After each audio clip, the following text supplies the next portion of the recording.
Oke, baik. Bismillahirrahmanirrahim. Assalamualaikum warahmatullahi wabarakatuh. Oke, halo anak-anak semua. Ketemu lagi sama, Pak Budi ya. Nah, sebenarnya Pak Budi di sini mau mengulang dulu terkait konsentrasi larutan ya di video kedua kali ini. Nah, jadi konsentrasi larutan itu bisa dibilang banyaknya suatu zat terlarut di dalam sebuah larutan. Contohnya misalkan kayak, HCl 1 molar sama HCl 2 molar. Ya berarti kondisi atau, jumlah HCl yang 2 molar itu lebih banyak ya dibandingkan dengan HCl yang 1 molar kayak gitu. Komposisinya tuh lebih banyak begitu ya. Nah, waktu kelas 10, ataupun kelas 11 ya kita sudah belajar bahwa, konsentrasi larutan itu yang pertama ada yang namanya molaritas ya atau kemolaran. Di mana kalau kita, definisikan kemolaran itu, dia itu sebagai banyaknya zat terlarut ya, mungkin di sini sirup nih. Kalau misalnya Pak Budi punya larutan sirup ya misalnya ya, berarti banyaknya sirup atau mungkin secara umum aja ya banyaknya zat terlarut, ya kan, di dalam, eee, di dalam 1 liter larutan, ya, kayak gitu. Jadi V-nya itu adalah volume larutan ya, dalam liter ya, kayak gitu. Nah, nanti yang kedua ada yang namanya kemolalan atau molalitas. Nah, molalitas itu didefinisikan sebagai banyaknya sirup, itu berarti banyaknya zat terlarut gitu kan, di dalam, 1 kilogram pelarut ya. Jadi MP itu adalah dalam kilogram ya, massa pelarut, seperti itu. Nah, anak-anak, di sini Pak Budi tidak mau kamu cuman sekedar menghafal rumus ya, karena Pak Budi juga pengen kamu tuh ngerti gitu ya, apa bedanya antara kemolaran sama kemolalan ya. Nah, kalau kita perhatikan sama kita di sini, misalnya nih, Pak Budi pengen kamu tuh ke dapur sekarang ya. Yuk coba bikin, ambil 2 gelas ya, gelas A sama gelas B. Gelas A itu gimana caranya supaya kamu jadi 1 molar sirup, ya nggak? Nah, gelas B itu adalah 1 molar sirup. Nah, itu gimana sih Pak caranya Pak? Ya caranya berarti kita lihat dulu deh dari definisinya. Molaritas itu banyaknya zat terlarut di dalam 1 liter larutan, iya nggak? Atau, banyaknya sirup gitu kan ya, banyaknya sirup dalam ya kan, 1 liter larutan. Paham ya sampai sini ya? Nah, sementara kalau kemolalan itu banyaknya zat terlarut berarti banyaknya sirup ya dalam 1 kilogram air. Di mana kita tahu ya bahwa air itu memiliki massa jenis Rho 1 kilogram per liter. Jadi bisa kita katakan juga ini 1 liter air ya sama saja ya, karena pelarut kan. Nah, gimana cara bikinnya gitu? Ya kita perhatikan di sini sama-sama sirup dan kondisinya di sini sama-sama 1 molar dan 1 molar. Taruhlah misalkan volume sirup itu sama ya, misalnya sirupnya sirup anggur nih, Pak Budi punya sirup anggur ya. Nah, misalkan sama-sama segini, sama-sama 2 sendok makan contohnya ya, contohnya ini sama-sama 2 sendok makan. Artinya si sirup yang di gelas A sama gelas B itu sama ya, sama-sama 2 sendok makan. Tapi bedanya adalah kalau sirup A itu dalam 1 liter larutan. Artinya anak-anak, 1 liter ini sudah ada apa sih di dalamnya? Ya, 1 liter ini sudah ada air dan sudah ada sirup ya. Nah, sirup itu sendiri kan punya volume, ya enggak? Nah, jadi berikutnya adalah kalau kita mau bikin 1 molar sirup, ya berarti kita tambahin air ya sampai volumenya itu 1 liter. Bukan airnya yang 1 liter ya, tapi kita tambahin air sampai volumenya 1 liter. Jadi 1 liter itu sudah ada sirupnya dan sudah ada airnya. Paham ya? Ini kondisi 1 molar. 1 molar itu yang 1 liter itu cuman airnya aja, ya. Jadi kita tambahin air sebanyak 1 liter, ya, seperti itu. Jadi yang 1 liter itu adalah airnya, kayak begitu, ya. Jadi airnya itu 1 liter. ya. Kalau misalnya molar 1 liter itu sudah dua-duanya, sudah ada airnya, sudah ada sirupnya. Paham ya? Ini perbedaan antara kemolaran sama kemolalan atau molaritas. Oke. Nah, yang ketiga ada yang namanya fraksi mol. Fraksi itu artinya adalah bagian. Contoh nih, misalkan nih, di dalam kelas 11 MIPA 1, contohnya ya, misalnya ya, kelas 11 MIPA 1 itu jumlah siswa laki-lakinya itu ada 20 contohnya. Jumlah siswa perempuannya ada 12 sehingga totalnya misalnya ada 32 orang. Contoh ya, misalnya ya, contohnya seperti ini. Nah, berarti anak-anak di sini kalau Pak Budi tanya berapa fraksi, fraksi itu simbolnya adalah X ya, siswa laki-laki di dalam 11 MIPA 1, ya berarti 20 per totalnya ada 32 orang.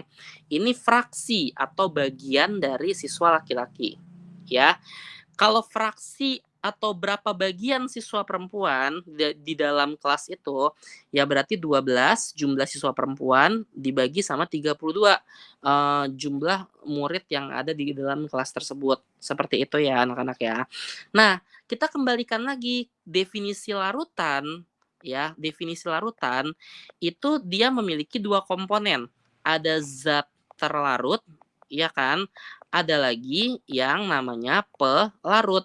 Zat terlarut itu kita simbolkan sama T, pelarut itu kita simbolkan sama P, ya. Sehingga XT, ya kalau kita mau nyari XT, ya kan, ya berarti jumlah zat terlarut kayak gini ya, kita ikutin aja format ini nih. Kalau kita mau nyari XL, XL tuh fraksinya laki-laki, ya berarti jumlah laki-laki dibagi jumlah seluruhnya, ya kan? Nah, berarti kalau kita mau nyari XT, ya jumlah zat terlarut dibagi totalnya dua-duanya, ya jumlah zat terlarut dan jumlah pelarutnya. Nah, jumlah di dalam kimia itu kita sebut sebagai mol ya. Jadi NT NT dibagi sama NT ditambah NP. Ini adalah fraksi mol dari zat terlarut. Ya, berarti kalau XP, nah berarti NP, ya enggak, jumlahnya pelarut dibagi dua-duanya. NT ditambah sama NP. Nah, anak-anak, kalau misalnya fraksi laki-laki sama fraksi perempuan kita jumlah sama kita, XL ditambah XP, ya jumlah, bukan jumlah, fraksi ya, fraksi laki-laki 20/32 ditambah sama XP 12/32, hasilnya adalah 32/32. 32/32 ini sama dengan 1. Jadi kita bisa simpulkan kalau fraksi laki-laki sama fraksi perempuan kita jumlah, hasilnya adalah 1. Nah, begitupun juga dengan ini. Berarti kalau fraksi zat terlarut kita jumlah sama fraksi pelarut, hasilnya sama dengan 1. Seperti itu, ya. Oke, ini untuk konsentrasi larutan ya. Yuk kita latihan soal yuk. Latihan soalnya, oh latihan soalnya nggak ada ternyata ya. Kayak contoh ya, contohnya misalnya. Ternyata nggak ada latihan soalnya. Iya deh, oke, sip deh. Nanti contoh misalkan ya, Bapak mau, eee, berapakah nomor 1 ya, berapakah kemolalan berapakah kemolalan dari 20% larutan urea ya, di dalam air, seperti itu. Berapa kemolalan larutan dari 20% larutan urea, sepaket deh kemolalan dan fraksi mol, ya, fraksi mol. Nah, diketahui di sini MR-nya urea itu adalah 60 dan MR-nya air adalah 18. Oke, misalnya di sini Pak Budi mau cari dulu kemolalan ya. Kemolalan itu adalah ini, mol zat terlarut dibagi massa pelarut dalam kilogram ya. Jadi kalau mau nyari molalitas itu adalah NT dibagi sama MP dalam kilogram. Nah, yang harus kamu ketahui, di sini dia tuh 20% urea, ya enggak? Berarti kalau misalnya 20% urea, ya berarti sisanya yang 80% adalah air, ya kan?